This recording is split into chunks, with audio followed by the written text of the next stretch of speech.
Hello students, good afternoon. Welcome to my NB classes again. आज मैं आपको अपने इस वीडियो में पियर्सन बुक का मैथ्स एस चैप्टर 12 बताने वाली हूँ। चैप्टर 12 का नाम है विजुअलाइजिंग सॉलिड शेप्स।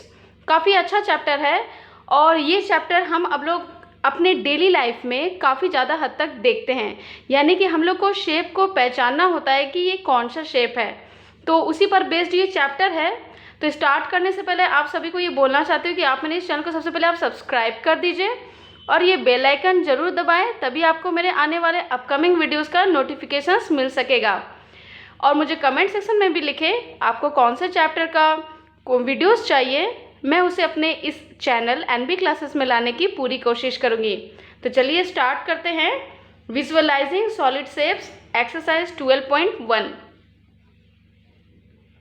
सबसे पहले बच्चों, इस चैप्टर में आपको ये जानना बहुत ही ज़रूरी है कि 2D शेप और 3D शेप होता क्या है। तो मैंने यहाँ एक छोटा सा डेफिनेशन दिया हुआ है, आप इसको समझ लो अच्छे से। 2D शेप मतलब 2 डायमेंशनल, 3D शेप मतलब 3 डायमेंशनल।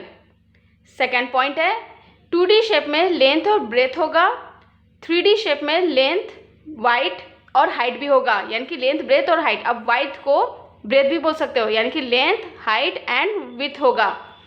नंबर 3, एग्जाम्पल्स आप देख सकते हो। यहाँ पर मैंने एग्जाम्पल्स भी लिखा हुआ है और उसका शेप भी बनाया हुआ है, ठीक है, आपको यहाँ पर दिख रहा होगा। तो एग्जाम्पल्स आप देखिए, यहाँ पर मैंने लिखा है 2D शेप का circle, triangle, square, rectangle, pentagon. और इसका एग्जाम्पल आप देख रहे हो, यहाँ पर मैंने एक स्क्वायर शेप बनाया हुआ है। तो जो आप प्लेन पेपर पे जो बनाते हो, यानी कि जिसका लेंथ और ब्रेथ हो सिर्फ, तो वो 2D शेप कहलाता है। और इसका एग्जाम्पल क्या हुआ? Cube, cylinder, pyramid, prism. तो ये आप देख रहे हो, इसमें लेंथ, ब्रेथ और साथ में इसका एक हाइट जुड़ जाता है, ठीक है, इसीलिए इसका नाम 3D शेप्स हो जाता है। आई होप आपको ये डिफरेंस समझ में आया होगा 2D शेप और 3D शेप के बारे में। इसी पर बेस्ड क्वेश्चंस है, तो चलिए अब हम लोग क्वेश्चंस को सॉल्व करने स्टार्ट करते हैं। क्वेश्चन 1 में आपको बताना है बच्चों कि कौन सा शेप 2D शेप है और कौन शेप 3D शेप है। तो मैंने यहाँ ड्रॉ करके भी लिखा हुआ है और ये भी मेंशन कर दिया कि कौन सा शेप 2D है और कौन सा शेप 3D है। क्वेश्चन नंबर 1 का ए में देखेंगे, ये रेक्टेंगल है तो ये 2D शेप हुआ। नंबर बी, ये सिलेंडर है तो ये 3D शेप हुआ। नंबर सी, ये क्यूबॉइड के फॉर्म में शेप में दिख रहा है तो ये 3D शेप हुआ। और डी नंबर, ये पेंटागन है तो ये 2D शेप हुआ। आगे बढ़ते हैं। क्वेश्चन नंबर 2, यहाँ पर आपको बताना है कि स्क्वायर पिरामिड, पेंटागोनल पिरामिड और ट्रायंगुलर प्रिज्म और हेक्सागोनल प्रिज्म, ये सभी का आपको एजेस, फेसेस और वर्टिसेस बताना है। तो स्क्वायर पिरामिड का एज होता है 8, फेसेस 5, वर्टिसेस 5। पेंटागोनल पिरामिड का 10 एजेस है, फेसेस 6, वर्टिसेस 6, आप कॉर्नर भी कह सकते हो। ट्रायंगुलर प्रिज्म का एजेस है 9, फेसेस 5 है और वर्टिसेस 6 है। हेक्सागोनल प्रिज्म का 18 एजेस, 8 फेसेस और 12 वर्टिसेस है। आगे क्वेश्चन नंबर 3 की तरफ बढ़ते हैं। आपका जो है 3 नंबर क्वेश्चन, वो बुक से आप देख लेना, मैंने सिर्फ यहाँ आंसर लिखा है। ए ऑप्शन क्यूब था, तो क्यूब का जो शेप होता है वो आपको मैच करना था। तो ए का 4, बी का 7, बी का 7, सी का 1, डी का 6, ई का 3, एफ का 5 और जी का 2। मैं फिर से पढ़ देती हूँ। ए का 4, बी का 7, सी का 1, डी का 6, ई का 3, एफ का 5, जी का 2। चलिए आगे बढ़ती हूँ। मैंने क्वेश्चन 3 से ही रिलेटेड 2 डायग्राम बनाया है। ये रेक्टेंगुलर पिरामिड है और ये ट्रायंगुलर प्रिज्म है। बच्चों, आप सभी को लगता होगा कि रेक्टेंगुलर पिरामिड कहते कैसे हैं। मैं कहना चाहती हूँ, जो स्टार्टिंग में जो वर्ड लिखा हुआ रहता है उसी पर बेस्ड वो डायग्राम रहता है। यानी कि रेक्टेंगुलर लिखा हुआ है, यानी कि इसका जो बेस है वो रेक्टेंगल शेप में है, ठीक है, और इसका जो बेस है वो ट्रायंगुलर बेस है, आपको यहाँ फिगर में दिख रहा है। और यहाँ हाईलाइटेड भी मैंने किया हुआ है रेड से कि ये रेक्टेंगुलर शेप में है, तो यानी कि इसका रेक्टेंगल बेस हुआ। ये ट्रायंगल शेप में है तो इसलिए इसका ट्रायंगुलर बेस हुआ, इसीलिए इसका नाम ट्रायंगुलर प्रिज्म हो गया। तो देख रहे हैं आप, काफ़ी ज़्यादा डिफरेंस है इन दोनों में कि ये रेक्टेंगुलर पिरामिड है और ये ट्रायंगुलर प्रिज्म है। चलिए आगे बढ़ते हैं 12.2 की तरफ। Now come to 12.2। यहाँ पर क्वेश्चन मैंने एक बनाया हुआ है आपके लिए। What is a net of a cube? Net of a cube होता क्या है एक्चुअली में? तो आंसर है it is a 2D shape. Actually ये 2D शेप होता है that can be folded in A 3D shape. एक 2D शेप होता है जिसको हम लोग 3D शेप में बदलते हैं। आपको पता है कि क्यूब में 6 फेस होते हैं और हर एक फेस स्क्वायर शेप में होता है। सपोज मान लीजिए मैं आपको एक एग्जांपल आपको अभी दिखाने वाली हूँ बना के। तो ये देखिए बच्चों, मैंने ये कटिंग किया हुआ है, पेपर का कटिंग किया हुआ है। ये क्यूब है, ठीक है। इसमें सारे जो फेस है वो स्क्वायर शेप में है। तो ये 2D शेप में है। अभी मैं इसको 3D शेप में बनाऊंगी, ठीक है। तो देखिए इसमें 1 2 3 4 5 6 फेस है, ठीक है। तो इसको मैं अभी क्या करने वाली हूँ, आप देखिएगा। इसको मैं फोल्ड करके अभी मैं इसे 3D शेप में बनाऊंगी, ठीक है। आप देख सकते हो ये मेरा एक 3D शेप बन चुका है। चारों तरफ आप देख सकते हो। मैं जब फोल्ड करूँगी, आप भी ऐसे प्रैक्टिस कर सकते हो अपने घर में।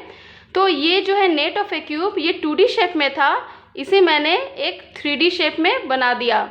तो यही आपका क्वेश्चन है। इसी पर सारा जो है आपका 12.2 इसी क्वेश्चन पर बेस्ड है, ठीक है।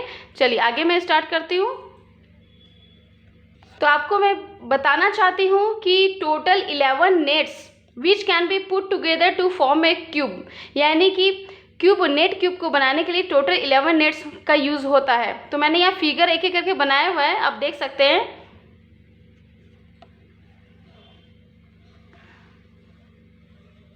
तो ये सारे ही क्यूब्स है, ठीक है, और सब में 6 फेसेस है। ये क्यूब का जो है 11 नेट्स बनता है, ठीक है। तो इसी पर बेस्ड क्वेश्चन नंबर 2 है, वो मैं अभी आपको बताने वाली हूँ।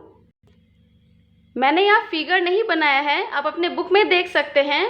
1 का ए वो नेट फॉर्म करेगा, वो क्यूब उससे बन जाएगा। बी से भी बन जाएगा, सी से भी क्यूब बनेगा, लेकिन डी से क्यूब नहीं बनेगा। अभी जो मैंने तुरंत आपको पैटर्न दिखाया, एक पेज दिखाया, उसमें 11 नेट्स थे, तो उसमें ये शेप नहीं थे, डी नंबर का शेप, ई नंबर शेप भी नहीं था, और एफ से आपका क्यूब बन सकता है। तो ये आपका 1 नंबर का आंसर है, okay. Now come to question number 2। Draw the nets of the following solid shapes. ये देखिए क्यूबॉइड और कोन है।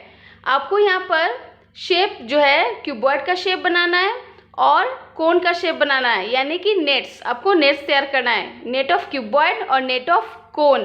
तो मैंने यहाँ क्यूबॉइड का भी बना दिया है और कोन का भी बना दिया है।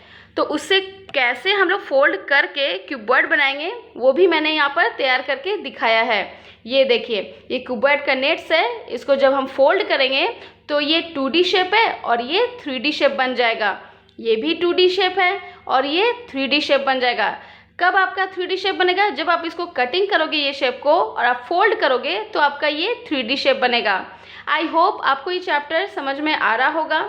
अगर कोई भी डाउट्स आपको है तो आप मेरे NB क्लासेस चैनल में कमेंट सेक्शन में लिख सकते हैं। मैं आपकी हर डाउट्स को क्लियर करने की पूरी कोशिश करूँगी। चलिए क्वेश्चन नंबर 3 चलते हैं आगे। यहाँ पर क्वेश्चन में लिखा हुआ है कि आपको ट्रायंगुलर प्रिज्म फाइंड आउट करना है। तो मैंने यहाँ दोनों ही डायग्राम बना दिया है। अगर आप ये 2D शेप को फोल्ड करेंगे तो ये ट्रायंगुलर शेप बनेगा, मैंने यहाँ पर टिक किया हुआ है। अगर आप इस फिगर को, इस 2D शेप को कटिंग करोगे तो ये ट्रायंगुलर प्रिज्म नहीं बनेगा, क्योंकि फोल्ड करने पर आपका ये दोनों ट्रायंगल ओवरलैप कर जाएगा। तो इसीलिए मैंने इसको क्रॉस किया हुआ है। अगर आपको कोई डाउट है तो आप एक कटिंग करो, इस पेज को आप भी बनाओ और फिर इसको फोल्ड करके देखो आपका तुरंत ट्रायंगुलर प्रिज्म इससे बन जाएगा।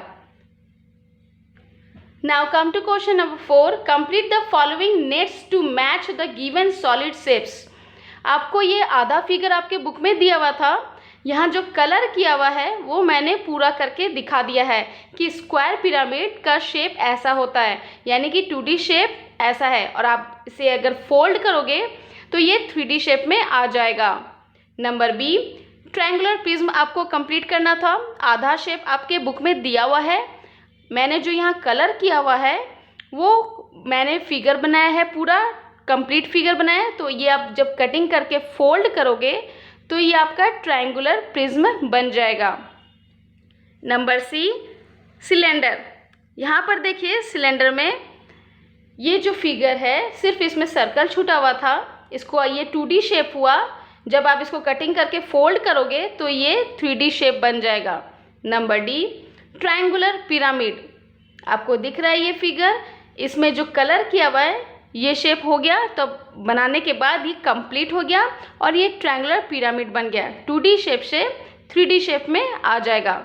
चलिए लास्ट क्वेश्चन, क्वेश्चन नंबर 5। इसमें लिखा हुआ है क्वेश्चन नंबर 5 में, there are exactly 11 different nets of a cube. जैसा कि मैंने आपको पहले भी एक पेज में दिखाया था कि मैंने टोटल 11 नेट क्यूब्स बना के आपको शो किया, वही आपको बोल रहा है draw at least 5 different nets of a cube. आपको सिर्फ बोल रहा है कि 5 different types of net cube आप बना के दिखाइए। तो मैंने आपको पहले ही दिखा दिया था नेट क्यूब, 11 नेट क्यूब्स आप यहाँ पर देख सकते हैं। मैंने यहाँ पर 11 नेट क्यूब्स बनाए हुए, आपको इसमें से कोई भी सिर्फ 5 आपको बनाने बोला गया है क्वेश्चन नंबर 5 में। देखिए आपको फिगर दिख रहा होगा, ये नेट क्यूब का 11 फिगर्स है, ठीक है। इसमें से कोई भी आप 5 ड्रॉ कर लेना, ओके। आई होप बच्चों आपको ये चैप्टर 12.1 और 12.2 अच्छे से समझ में आ गया होगा। अगर कोई भी डाउट है तो आप मुझे कमेंट सेक्शन में लिखिए, मैं आपके डाउट्स को पूरी तरह क्लियर करूँगी। तो अगर वीडियो अच्छा लगे तो प्लीज़ एक लाइक ज़रूर करें और मेरे इस चैनल को सब्सक्राइब करिए और ये बेल आइकन ज़रूर दबाइए, तभी आपको मेरे आने वाले अपकमिंग वीडियोज़ का नोटिफिकेशंस मिल सकेगा। तो आज के लिए इतना ही, मैं अपने नेक्स्ट वीडियो में कल 12.3 और 12.4 लाऊंगी। तो आज के लिए इतना ही, थैंक यू, बाय बाय।